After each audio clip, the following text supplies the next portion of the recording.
আমরা বাংলাদেশে হিন্দু, বৌদ্ধ, খ্রিস্টান,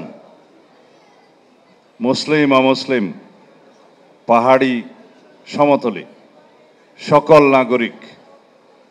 সকল নাগরিকের সমন্বয়ে আমরা একটি ঐক্যবদ্ধ সমন্বয়ের রাজনীতি করি এবং এই সমন্বয়ের রাজনীতিকেই আমরা রাষ্ট্র পরিচালনার মূলনীতি হিসাবে গ্রহণ করি। সুতরাং আমাদের মধ্যে বিএনপি আমরা যারা বাংলাদেশি জাতীয়তাবাদে বিশ্বাস করি, আমরা ধর্মের ভিত্তিতে জাতিতে কোনো বিভক্তি চাই না।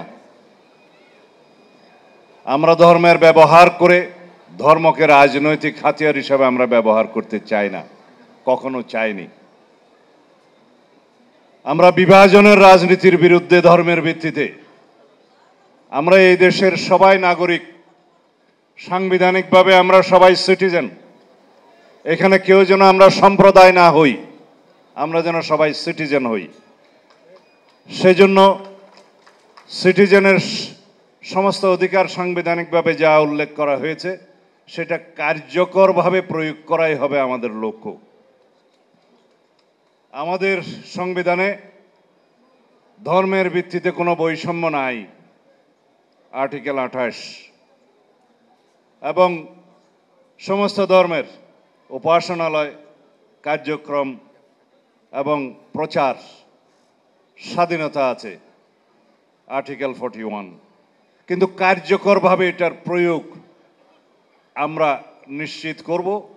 অতীতে হয়তো আমরা দেখেছি রাজনৈতিকভাবে বিভিন্ন কারণে গত ফ্যাসিবাদী শক্তি আপনাদেরকে ব্যবহার করার চেষ্টা করেছে, ভোটের বাক্স হিসেবে ব্যবহার করার চেষ্টা করেছে। সেখান থেকে সবাইকে বেরিয়ে যেতে হবে। আমরা কেউ সম্প্রদায় নই। বাংলাদেশে সবাই যার নিজ নিজ ধর্মচর্চা স্বাধীনভাবে করবে। আমরা সবাই হয়তো কেউ এক ধর্মের অবলম্বন করতে পারে, ধর্মাবলম্বী হতে পারে। নিজেরা যেন কেউ সম্প্রদায় হিসেবে পরিচয় না দেই, সিটিজেন হিসেবে পরিচয় দেই। এবং আমাদের নীতি হচ্ছে, বাংলাদেশ জাতীয়তাবাদী দলের নীতি হচ্ছে, ধর্ম যার, রাষ্ট্র সবার। ধর্ম যার, নিরাপত্তা পাবার অধিকার সবার। সেই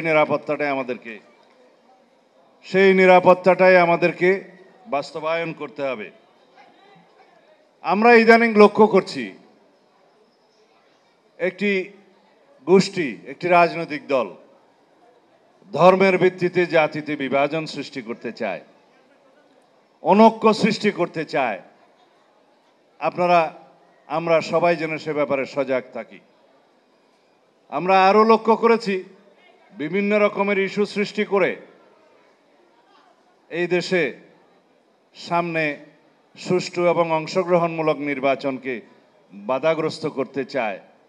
আমরা আপনাদের সামনে স্পষ্ট একটা উচ্চারণ করি, বাংলাদেশে এখন নির্বাচনী আমেজ বিরাজ করছে। বাংলাদেশের মানুষ ভোটের প্রচারে নেমে গিয়েছে। সকল প্রার্থী যারা ইলেকশন করবেন বলে আশা করছেন সবাই গণসংযোগে নেমে গিয়েছে। এখন যারাই নির্বাচনকে বাধাগ্রস্ত করার চেষ্টা করবে, যারা বিভিন্ন ইস্যু সৃষ্টি করার মধ্য দিয়ে নির্বাচনকে বিলম্বিত করার চেষ্টা করবে, তাদেরকে দেশের জনগণ চিহ্নিত করবে। আমরা লড়াই সংগ্রাম করেছি বিগত 16 বছরে আমাদের গণতান্ত্রিক অধিকার, ভোটের অধিকার ফিরিয়ে আনার জন্য, ভোটের অধিকার প্রয়োগ করার জন্য।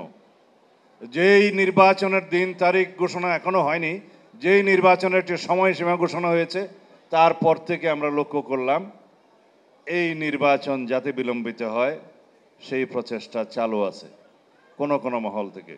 এই নির্বাচন যাতে বাধাগ্রস্ত হয় সেই প্রচেষ্টাও চালু আছে কোনো মহল থেকে। বাংলাদেশের মানুষ যারাই নির্বাচন বাধাগ্রস্ত করতে চাইবে তাদেরকে রাজনৈতিকভাবে প্রত্যাখ্যান করবে।